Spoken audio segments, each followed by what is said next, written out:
On today's episode of the Going Deeper podcast, we are talking about the women in Exodus.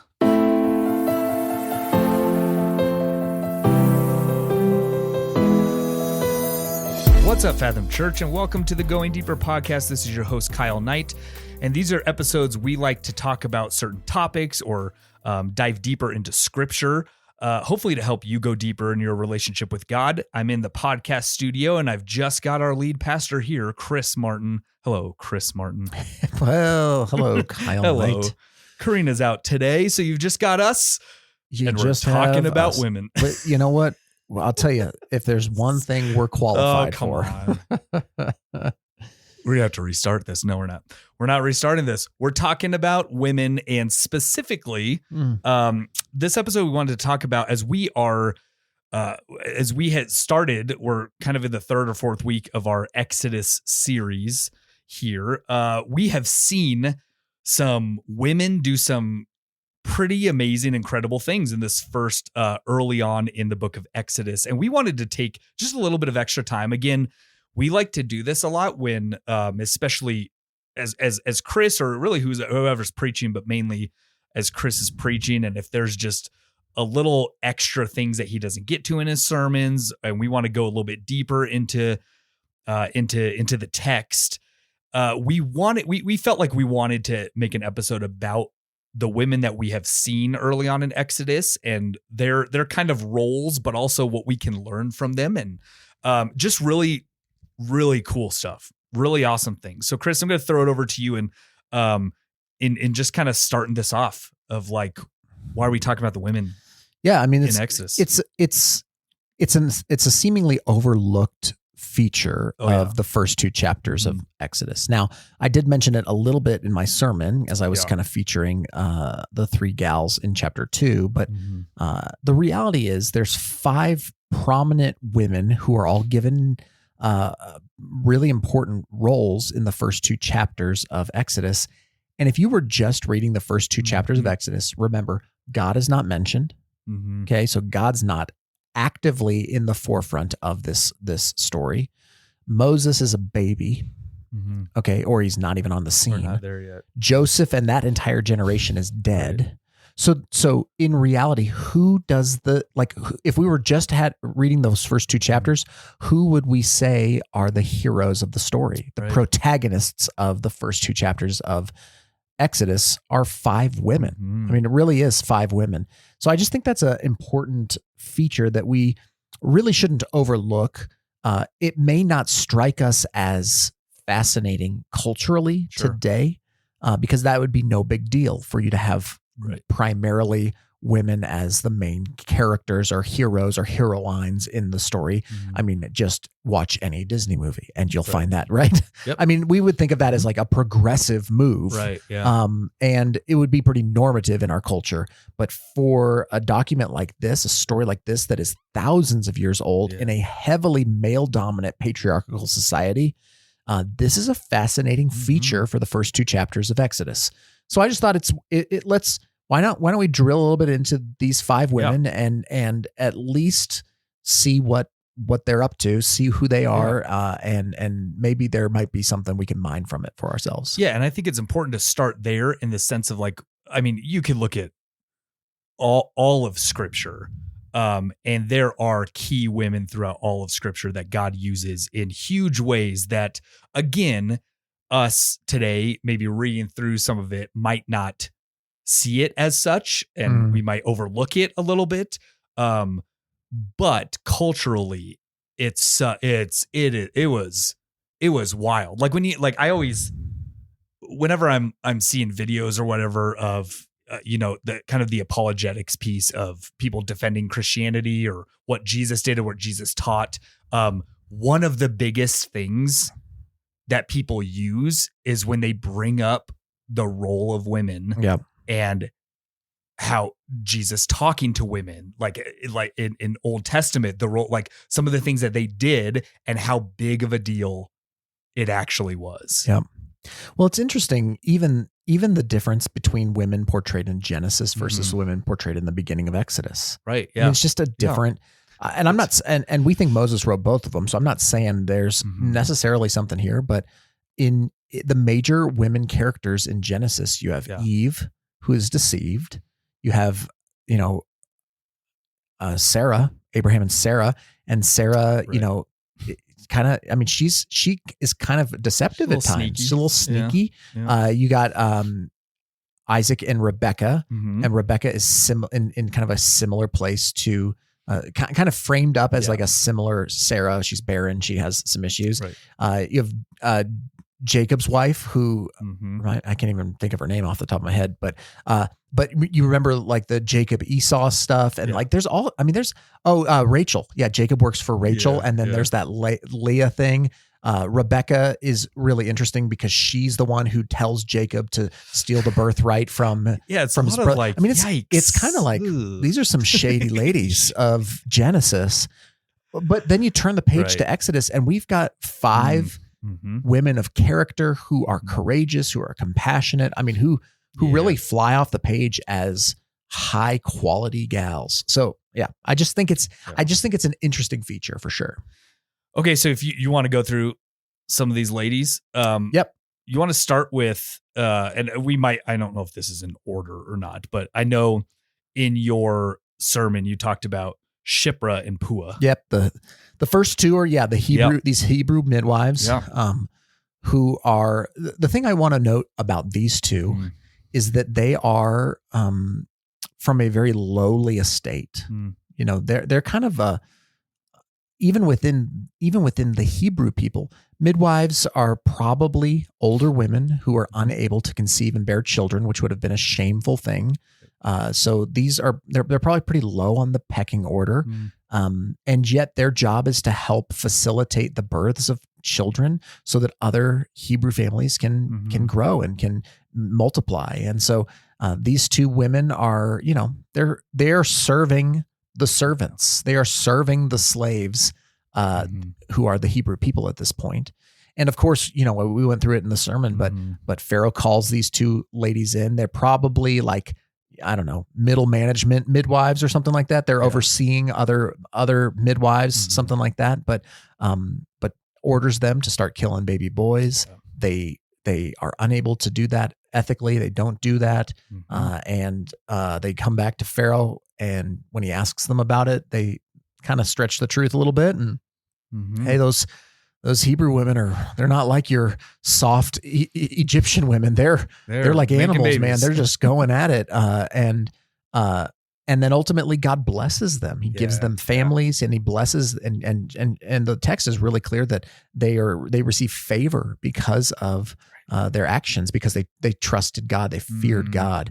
So it's just an interesting, it's interesting that the setup for the preservation of Israel's future hope is on the shoulders of these two seemingly insignificant ladies. The point that one commentator makes, I don't think I said this in the sermon, but one commentator made a point that I read, which I think is really fascinating. In the book of Exodus, Pharaoh is never named. We don't know what Pharaoh this is. Right. In fact, there's a lot of debate about like what Egyptian Pharaoh this is during this period. But he is never named. And yet these two insignificant Hebrew midwives are both given names, and both will be remembered for forever because of their faithfulness, because of their fear of the Lord. So I think it's a shocking way to start a story. Totally. That two seemingly insignificant women essentially go toe to toe with the most powerful man on earth at the time. Right. And I know you said this in the sermon. So if you hadn't listened to Chris's sermon on this, please do so. But to understand what they were up against, in the fact that they were given this order and then kind of and I know you mentioned like it could have been a little bit of time afterwards because, maybe they're seeing, hey, there are actual little boys running around. What happened? But to be called in, and you said like go toe to toe with this Pharaoh. Yep. And then and again, your sermon was talking about, different kinds of lies and then stretching the truth a little bit like that. And like, oh, was that like right or wrong or whatever? Knowing that that's what they were up against, and it could have led to death, Yeah. but like so many other things that they were up against, they feared God. And that was your big thing about fearing God. What is kind of like the main takeaway we can learn from these two women? Yeah. I mean, I think that, to your point, it is the fear of God that seems to be the theme from these two women, that while they had everything to be afraid of, so many things. I mean, things that we couldn't even consider. I mean, when we think of, oh man, I'm afraid of losing my job, or if I have to do this, I could offend somebody. I don't want to, speak the truth, because what happens if I get, like looked down upon or something? Like all of those things seemingly pale in comparison to what these two women could have lost. Certainly their lives, certainly their jobs, their families could have been killed. Their friend groups. I mean, Pharaoh could have thought that there was a mass conspiracy that they were leading. More people could have been murdered because of them. Right. You just start to think it and work it out. And it's like, oh, these gals, they were risking everything. Yeah. And yet they did it because they were like, we have to fear God. Yeah. We fear God more than we fear anything else. That's the takeaway for us. That's great. And this is why they're remembered. This is why they are enshrined for all of time in Exodus chapter 1. And I'm so glad they are named, so we know their names. Yeah, I think it's cool. Like, that's cool. Okay, then we go into chapter 2, and we get the story of little baby Moses coming onto the scene. Baby Mo shows up, and there's Moses' mama. Yeah, there's three women in this story, starting with Jochebed, Moses' mother, his birth mother, who hides him for 3 months, keeps him, which is already a feat in it. Like to know again, right? She just birthed a boy. Yeah. And the leader of this land wants that baby dead. Yeah. To hide him for 3 months. I don't know if here, all of this is speculation. Right. Okay. But like, sometimes you see a little baby and you're like, I can't tell if that's a boy or a girl. Right. Yeah. So maybe let that hair grow out. Maybe it's just kind of like, Moses had, is a beautiful child, we find out. So, right. Maybe he kind of looks a little feminine. Sure. I don't know, but like 3 months, can't hide it any longer. This is a boy. Hide it any longer. Yeah. This is a boy. And so she makes the mini ark, the basket. She waterproofs it. She makes it as secure as she can, and then she courageously puts her 3-month-old baby in this little basket and sends him down the Nile. Now, I think I made this pretty clear on Sunday. I think she probably had some inclinations as to where she was releasing him in the river. She had her daughter kind of keeping an eye on him. They must have been close. She may have known that, hey, this will lead her right by the palace where the princess sometimes go. Like, I have a feeling that it was a bit more of a plan than it was just like throw her in there with crocodiles and see what happens. Yep. Like, that's my hunch. But either way, she was very courageous to try and save the life of her child. Yeah. And I know that's not the end of her story, but then let's talk Moses' sister.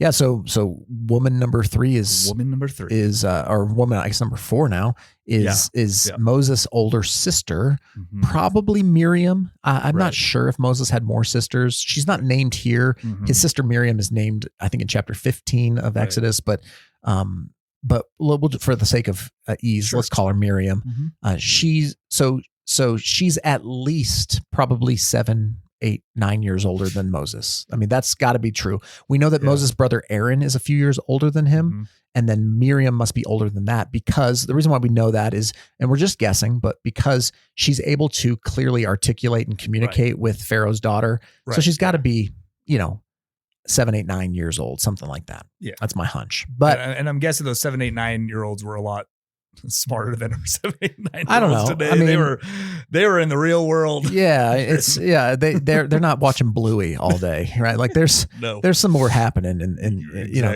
they're not on the iPad all day. Yeah, sending their brother down the river in a basket. Yeah. But even that, I mean, you imagine a sibling following their younger baby brother and into the reeds, watching as Pharaoh's daughter, the princess, is come down to the water and and then speaking up and trying to, she's part of kind of another little bit of a lie. It's not like a lie, but it's like hey, do you want me to go call? I know this woman who could nurse that baby. You want me to go call her? I mean, just a pretty upstanding little girl when you think about it. Like when you put it all together, you're like, oh yeah, this is a good older sister. To have the wherewithal to, first of all, follow the basket all the way, but then you're right, just to speak up and be like, I know the right woman to take care of that baby. For sure. So cool. Again, another impressive, this time it's a child though, a young girl. Yeah. Right. So again, age doesn't matter. Right. Station of life doesn't matter. Right.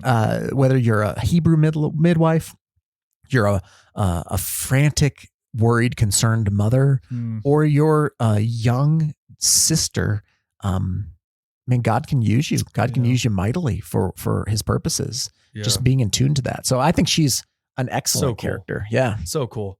Well, then you got Pharaoh's daughter who finds baby Moses. Yeah. So number 5 is Pharaoh's daughter. I think she's given in church history a name. I don't remember what it is, but I don't think it's in the text. But but Pharaoh's daughter, adoptive mother of Moses. She's the one who names him Moses. Yep.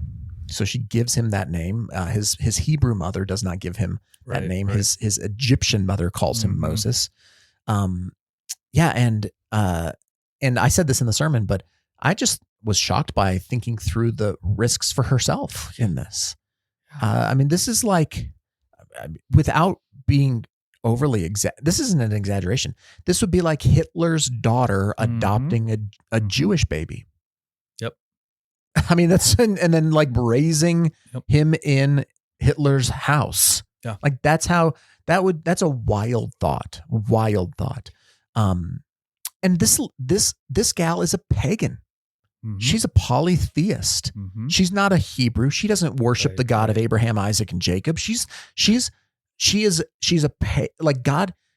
God is showing us that he can use whoever he wants to further and accomplish his mission. Yeah. Well, and it even says, and this is chapter 2, verse 6, the first thing, and this is, I feel like this kind of goes to, man, again, maybe show, again, when we're thinking of who her dad is, where she lives, how she's grown up, her belief system. And one of the first things as she sees this child, this baby, is she has pity on him and says, this is one of the Hebrews' children. Mm-hmm. So for her, first thing to see a baby boy, first of all, again, she knows she's got to know what's going on with her father's decree of killing all the baby boys. She sees a baby boy and says, this must be a Hebrew's child. And then to have girls speak up and say, oh, I know somebody who could take care. Yep. But like for her first thought not to be, and again, this is all, it goes back to this is part of God's plan, and he's going to make it happen. And this is how it was supposed to happen. And he can use anybody. Like she had pity on this baby boy that she knew was a Hebrew's child. Yep. Well, this isn't good for her. And we can extrapolate a little theology from this too. So this is something that we might call some common grace, like a picture of common grace, in that, we believe in the doctrine of total depravity, right? That everyone is sinful, but we also don't believe that everybody is as sinful as they could possibly be. And that we also don't believe that it's only Christians who can exhibit moral fabric and ethical livelihood. So this is like a moment of common grace where the pagan, non-religious, non-God honoring princess exhibits she does the right thing. Yeah. She exhibits the right ethical and moral fabric in the midst of probably unyielding pressure from her family and from her community to do the opposite. Yeah. So I just think she's a really unique character in this event. What's really cool is that as I was just reading this, and the child Moses grows older, and it says that she gives him the name Moses because I drew him out of the water. It's like, I wonder what like everyone else in the palace is thinking when she chooses that name and Right. they're going, you drew him out of the water? Wait, what? Like, Right. where did you get this baby? Yeah. Yep. It's kind of crazy. Yeah. I picked him up out of the trash. Yeah. I mean, it's like he's wait, the water that we were telling everybody to throw baby boys into. Well, and she is very much a picture of salvation. Yeah. She saved him from sure death. Yeah. Certain death. So yeah, I just think, I mean, I don't know if I want to read too much into it, but I also don't want to neglect shining a little bit of light on how wonderful, how God honoring, and how really the women of these first two chapters. I said it on Sunday like this. I said, if you think that the first two chapters of the book of Exodus are about Moses coming on the scene, you are right. But it's also about these brave, God-fearing women who, without their involvement, Moses never comes about. Yeah. The deliverer never shows up without these women. So I think it's cool, man. So then I guess the biggest question is kind of like, why is it important for us today to still read scripture like this, to highlight and learn from these women of faith who have wisdom, who are obedient to God, who fear God throughout all of scripture, not just in Exodus, but throughout all of scripture? Why is it important for us to read scripture like that and continue to talk about these women like God would have wanted us? Yeah. Well, I think first of all, historically, women have been seen as less than men, even unfortunately in Christian circles. And so to just say, no, men and women are both created equal in the image of God, fully children of the Lord, with giftings, with abilities, with dignity, value, worth, honor, all of those things. So it informs us in that way. But then it also, you begin to realize that these aren't flat stories. Right. They're not just two-dimensional, flat flannel graph stories, but they're three-dimensional human beings with complex emotions, complex fears, complex lives, that all of this, like, this is real. When we read this, we're not reading fiction. We're reading real events, real people, real things that happen. And the reason why we should read this is because this isn't Harry Potter. Right. Like, this is real stuff. And so we got to think through, hey, what would it be like to put your child in a basket and send them down the river?